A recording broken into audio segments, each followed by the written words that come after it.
Hello friends, வெற்றியின் தினசரி நடப்பு நிகழ்வுகள் டிசம்பர் 20. முதல்வர் தலைமையில் ஒரு ஆய்வு கூட்டம் அப்படின்னு இந்த முதல்வர் படைப்பகம் திட்டம் பற்றி நமக்கு ஒரு நியூஸ் கொடுத்துருக்குறாங்க. ஒரு புதுமையான போட்டித் தேர்வுகளுக்காக தயாராகக்கூடிய மற்றும் அறிவியல் ரீதியிலான ஆராய்ச்சிகளை வலுப்படுத்துவதற்காகவும் மாநகராட்சியின் சார்பில், சென்னை மாநகராட்சியின் சார்பில் வட சென்னை வளர்ச்சி திட்டத்தின் ஒரு பகுதியாக இந்த வடசென்னை முழுவதும் உள்ள நூலகங்களை மேம்படுத்துதல் இந்த திட்டத்தினுடைய நோக்கமாக இருக்குது. இந்த நூலகங்களை மேம்படுத்தி அங்கு ஒரு குறைந்தபட்ச செலவில் அந்த மாணவர்களையோ, ஆராய்ச்சி மாணவர்களையோ அல்லது போட்டித் தேர்வுக்கு படிக்கும் மாணவர்களையோ அந்த சூழலுக்குள்ளே படிக்க வைப்பதன் மூலமாக அவர்களை மிகப்பெரிய சாதனையாளர்களாக மாற்றுவதற்கான முயற்சியில் இந்த முதல்வரின் படைப்பகம் அப்படின்ற ஒரு திட்டத்தின் இலக்கை வச்சு செயல்பட்டுருக்கிறாங்க. முதலமைச்சர் அந்த திட்டத்தை ஆய்வு செய்தார் அப்படின்னு நமக்கு நியூஸ் இருக்குது. முதல்வரின் படைப்பகம் திட்டத்தின் நோக்கம் என்ன அப்படின்னு கேட்கும்பொழுது, போட்டித் தேர்வுகளுக்கு படிப்பவர்களுக்கு மற்றும் வடசென்னை வளர்ச்சி திட்டத்தின் ஒரு அங்கமாக பல்வேறு வெற்றியாளர்களை உருவாக்குவதற்கான ஒரு படிக்கின்ற இடம், அவங்க உட்காந்து ஒரு டிஸ்கஸ் பண்ணுறதுக்கான ஒரு பிளேஸ் அப்படின்னு நம்ம அதை புரிஞ்சுக்கலாம். நெக்ஸ்ட்டு, தமிழ்நாட்டில் அறிமுகப்படுத்தப்பட்ட 2021 அறிமுகப்படுத்தப்பட்ட இலவச பயண திட்டம், பெண்களுக்கான பயணம் செய்வதற்கான விடியல் பயண திட்டத்தின் மூலம் இதுவரை 600 கோடி பயணங்கள் மேற்கொள்ளப்பட்டுள்ளதாக தமிழ்நாடு முதலமைச்சர் ஒரு தரவுகளை வெளிப்படுத்தியிருக்கிறார்.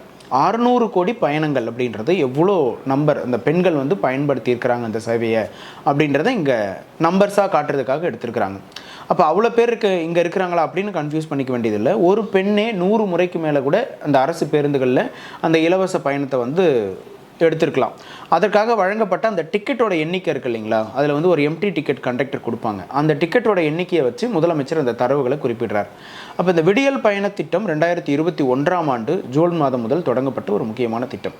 இந்த திட்டம் 3 ஆண்டுகளால் நடைமுறைப்படுத்தப்பட்ட பிறகு தற்பொழுது இப்போ சமீப காலத்தில் திட்டக்குழுனுடைய துணைத் தலைவர் ஜெயரஞ்சன் தலைமையில் அமைக்கப்பட்ட ஒரு குழு, 5 பேர் கொண்ட குழு ஒரு ஆய்வறிக்கையை சமர்ப்பிக்கிறாங்க. நம்ம ஏற்கனவே ஒரு குழு பார்த்துருக்குறோம்.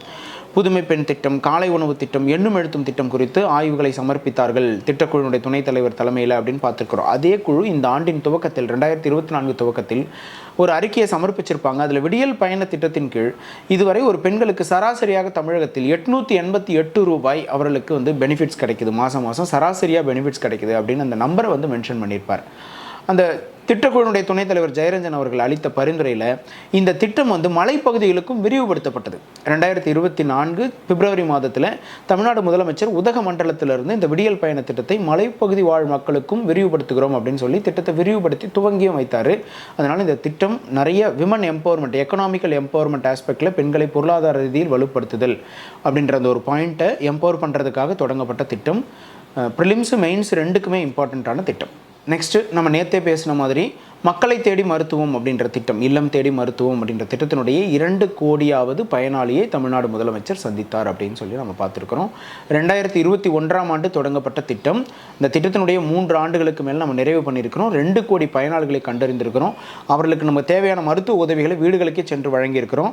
இந்த திட்டம் ஐக்கிய நாடுகள் சபையில் மிகப்பெரிய இந்த நான் கம்யூனிகபிள் டிசீஸை கண்டறிவதற்கான ஒரு சக்ஸஸ்ஃபுல் ஃபார்மேட் அப்படின்னு ஐக்கிய நாடுகள் சபையிலும் பாராட்டப்பட்ட ஒரு மிக முக்கியமான திட்டம். தமிழ்நாடு அரசின் இந்த மோஸ்ட் சக்ஸஸ்ஃபுல் ஸ்கீம்ஸோட லிஸ்ட்டில் மக்களை தேடி மருத்துவம் அப்படின்ற திட்டத்தை தமிழ்நாடு முதலமைச்சர் நேற்று போய் அந்த 2 கோடியாவது பயணியை சந்தித்து அவங்களுக்கான மருத்துவ உபகரணங்கள் வழங்கினதோடு நமக்கு ஒரு நியூஸ் கொடுத்துருக்குறாங்க. மக்களை தேடி மருத்துவம் ப்ரிலிம்ஸுக்கு தொற்றா நோய்களை கண்டறிவதற்கான ஒரு சிகிச்சை திட்டம். அதை கண்டறிந்து அவர்களுக்கு சிகிச்சைக்கான மருந்துகளையும் வழங்குகிறோம் அப்படின்னு சொல்கிறோம். 2 கோடி பயணிகள் 2021, இதெல்லாம் ப்ரிலிம்ஸ் ஆஸ்பெக்ட். மெயின்ஸுக்கு படிக்கும்போது ஹியூமன் டெவலப்மெண்ட் இண்டெக்ஸில் மனிதவள மேம்பாட்டு குறியீட்டில் வாழ்நாளை அதிகரித்தல், மனிதர்களுடைய அந்த லைஃப் எக்ஸ்பெக்டன்சியை இன்க்ரீஸ் பண்ணுறதுக்கான திட்டங்கள் குறித்து பேசும்போது இந்த மக்களை தேடி மருத்துவ திட்டத்தின் மூலமாக நோய்களை முதல் நிலையிலேயே கண்டறிந்து அவற்றை சரி செய்வதற்கான ஒரு மிகப்பெரிய நல்ல திட்டமாக இதை நம்ம நடைமுறைப்படுத்திட்டு இருக்கிறோம் அப்படின்னு அங்கே மெயின்ஸுக்கும் எழுதுறதுக்கு யூஸ் ஆகும். நெக்ஸ்ட், ஸ்பேடெக்ஸ் ஆய்வு திட்டம். விண்வெளிக்கு மனிதனைகள் அனுப்புவதற்கான முன்னோட்ட முயற்சியாக செயல்படுத்தப்பட உள்ள ஸ்பேடெக்ஸ் ஆய்வு திட்டம் இறுதி கட்டத்தை எட்டியுள்ளது அப்படின்னு சொல்லியிருக்காங்க. இஸ்ரோ இந்த நியூஸை கொடுத்துருக்குறாங்க. அந்த விண்கலன்கள் பெங்களூரில் வடிவமைக்கப்பட்டு ஆந்திர மாநிலம் ஸ்ரீஹரிகோட்டாவுக்கு விண்ணில் ஏவுவதற்காக அனுப்பப்பட்டுள்ளன.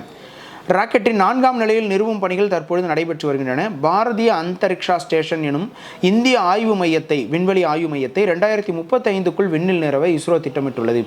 அதற்கான முன்னேற்பாடுகள் நடைபெற்று வருகின்றன. அதன் ஒரு பகுதியாக ஸ்பேடெக்ஸ் திட்டம் ஸ்பேஸ் டாக்கிங் எக்ஸ்பெரிமெண்ட் அப்படின்றது தான் SPADEX ஸ்பேடெக்ஸ் அப்படின்னு சொல்கிறாங்க. தற்பொழுது செயல்படுத்தப்பட உள்ளது. இந்த திட்டத்தின்படி விண்வெளியில் விண்கலன்களை ஒருங்கிணைக்கும் ஆய்வு பணிகள் மேற்கொள்ளப்பட உள்ளன. இதற்காக 400 கிலோ எடை கொண்ட சேசர் மற்றும் டார்கெட் எனும் 2 விண்கலன்களை இஸ்ரோவினுடைய வழிகாட்டுதலின் பேரில் ஒரு தனியார் நிறுவனம் வடிவமைத்துள்ளது. இந்த இரட்டை விண்கலன்கள் PSLV C-16 ராக்கெட் வாயிலாக ஸ்ரீஹரிகோட்டாவில் உள்ள ஏவுதளத்திலிருந்து விண்ணில் செலுத்தப்பட உள்ளது. இந்த விண்கலன்கள் புவியிலிருந்து சுமார் 700 கிலோமீட்டர் தொலைவில் வெவ்வேறு சுற்றுப்பாதைகளில் நிலைநிறுத்தப்பட உள்ளன. அதன் பின்னர் ஒன்றோடு ஒன்று அவை ஒருங்கிணைக்கப்படும். மனிதர்களை விண்ணுக்கு அனுப்பும் பொழுது ஒரு விண்கலத்திலிருந்து மற்றொன்றுக்கு அவர்கள் மாறுவதற்கும் எரிபொருளை மாற்றிக்கொள்வதற்கும் இந்த தொழில்நுட்பம் பயன்படுத்தப்படும். இந்த திட்டத்தை வெற்றிகரமாக முன்னெடுக்கும் நிலையில் அமெரிக்காவை போன்று விண்வெளியில் இந்தியாவாலும் ஆய்வு மையத்தை அமைக்க முடியும் அப்படின்னு நமக்கு சொல்லியிருக்கிறாங்க. ஸ்பேடெக்ஸ் அப்படின்றது நம்முடைய ககன்யான் திட்டத்தினுடைய ஒரு சக்ஸஸுக்காக ஏற்படுத்தப்படுற ஒரு அடிப்படை கட்டமைப்பு அப்படின்னு சொல்கிறோம். இதை இஸ்ரோனுடைய விஞ்ஞானிகள் தன்னுடைய தனியார் நிறுவனத்தினுடைய பங்களிப்போடு செஞ்சு முடிச்சிருக்காங்க அப்படின்றதும் நமக்கு ப்ரிலிம்ஸில் இது கொஸ்டின் கேட்கறதுக்கான வாய்ப்பு இருக்குது. இன்றைக்கி தினமணி பேப்பரில் இருந்த இம்பார்ட்டன்ட் நியூஸை டிஸ்கஸ் பண்ணியிருக்கோம். டெய்லி வெற்றி TNPSC அஃபிஷியல் டெலிகிராம் சேனலில் இருக்க கண்டென்ட்டும் அதில் இருக்க கொஷின்ஸையும் சால்வ் பண்ணுங்கள். உங்களோட டெய்லி கரண்ட் அஃபேர்ஸ் 100% முடிஞ்சிடும். Thank you so much.